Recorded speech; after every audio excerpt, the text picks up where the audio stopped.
Forget cities, forget cars, forget everything you know. Welcome to the Pleistocene epic, a world ruled by nature, raw and untamed.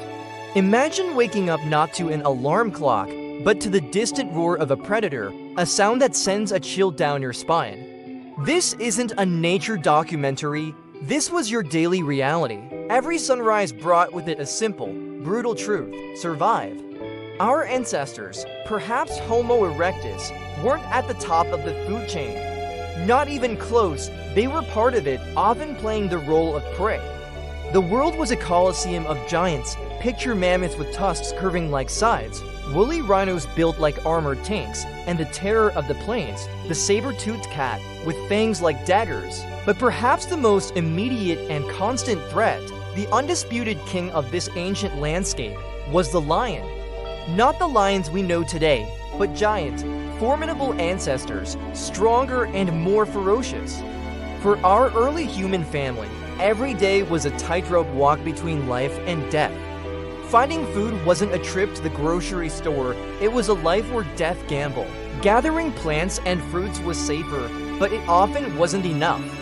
The real prize, the high-energy fuel needed for their growing brains, was meat. And getting it meant facing down the very beasts that hunted them. The air itself hummed with danger. A rustle in the tall grass wasn't the wind, it could be a lurking leopard. A shadow passing overhead wasn't a cloud.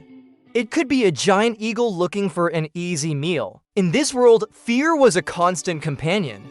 But alongside fear grew something else: courage, ingenuity, and above all, cooperation.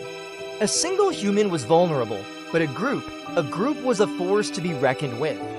They learned to read the land, to understand the tracks of animals, to know the calls of birds that signaled danger. They learned that their greatest weapon wasn't claws or fangs, but the mind and the strength of the bond they shared. This bond was the key to turning the tables, to transforming from the hunted into the hunter. Now imagine a small clan, they've been hungry for days. The scavenged remains of other predators' kills are gone. The children are weak, the elders frail. A decision is made. A silent, grim agreement passes through the group. They must hunt, and their target is the ultimate symbol of power and danger: a lion. Not a full-grown male in its prime, that would be suicide, but perhaps a lone, aging lion, one separated from its pride, showing signs of weakness. It's still an immense risk, but desperation is a powerful motivator. The hunt begins not with a roar, but with silence. Scouts move cautiously, their bodies low to the ground, scanning the horizon. They find what they're looking for: tracks. Big, clear paw prints in the dust. The hunt is on. The hunters are a small band, maybe 5 or 6 of the strongest and bravest. Their tools are primitive, but effective. They carry sharpened wooden spears, their tips hardened in fire, and heavy, hand-sized stones. These aren't weapons of a quick kill, they are tools for a battle of attrition. They track the lion for hours under the relentless African sun.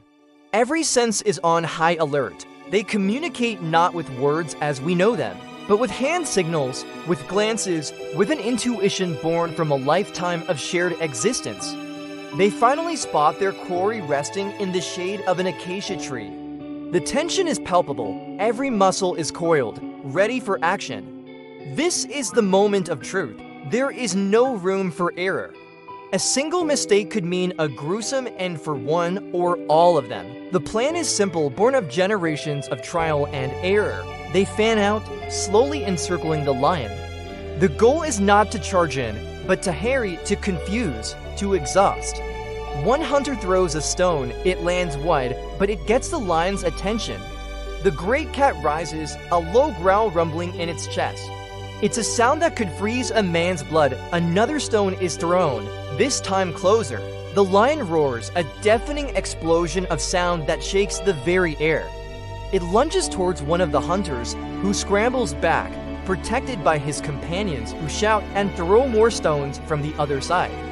This is the dance of death, advance, retreat, harass, and evade.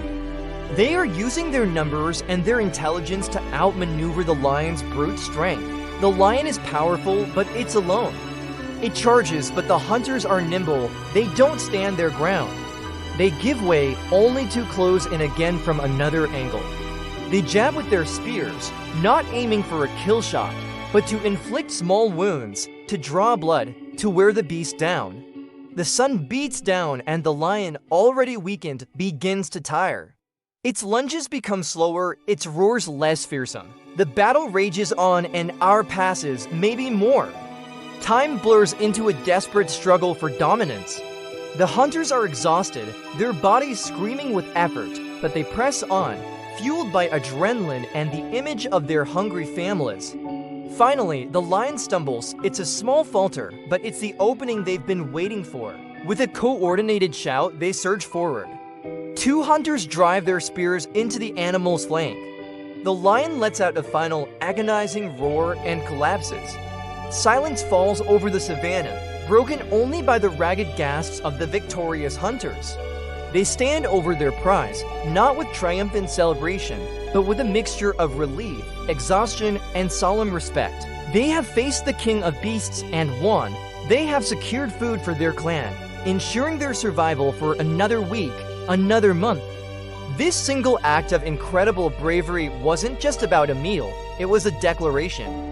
It was our ancestors proving that through courage, teamwork, and intelligence, they could not only survive in this hostile world, but begin to shape their own destiny. It was in these primitive battles that the foundations of human dominance were laid, one hard-won victory at a time.